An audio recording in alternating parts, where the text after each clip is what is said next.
Grave of the Fireflies is an animated film written and directed in 1988 by Isao Takahata for Studio Ghibli. It's an adaptation of a semi-autobiographical novel of the same name by Akiyuki Nozaka.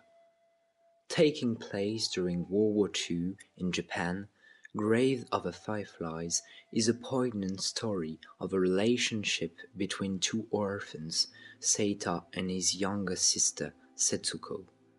They lose their mother in a firebombing of Kobe, and the father is probably dead in service to the Imperial Japanese Navy. Thus, they are forced to survive in spite of the widespread starvation which kills numerous Japanese.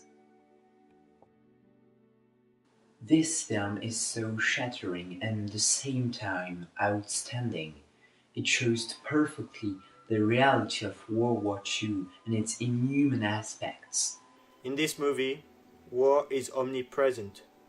Bombing alerts that throws the populations under bunkers, people losing their families, rationing and the lack of food, hunger and malnutrition are omnipresent.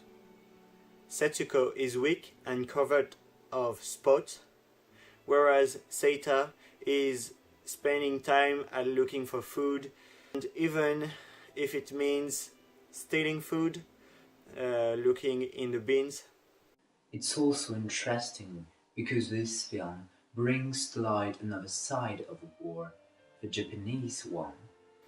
The history context in Japan during the Second World War is the next one.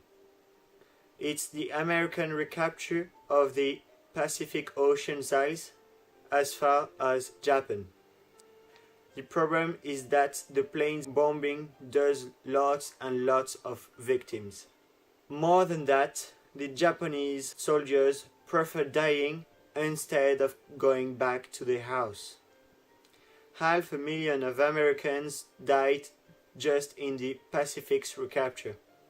It's just little comparing to the millions of Japanese killed during the Pacific Ocean's War. During wars, most soldiers didn't think about the innocent people they killed like Seita or Setsuko, even indirectly. Indeed, they thought that anyone who came to attack them was the enemy. From the beginning of the movie, we know that the two characters will die. We already know that it won't be a happy end, like in a Disney cartoon. So we will see the slow death of Seita and his little sister. From the death of their own mother until their own death. Despite destitution and violence and fear, tenderness and happiness is present in this movie. If I needed to say something, you have to see this movie because it links history and feelings. Even if the film is really hard and its makers have eyes like saucers, it belongs on any list of the greatest war films ever made.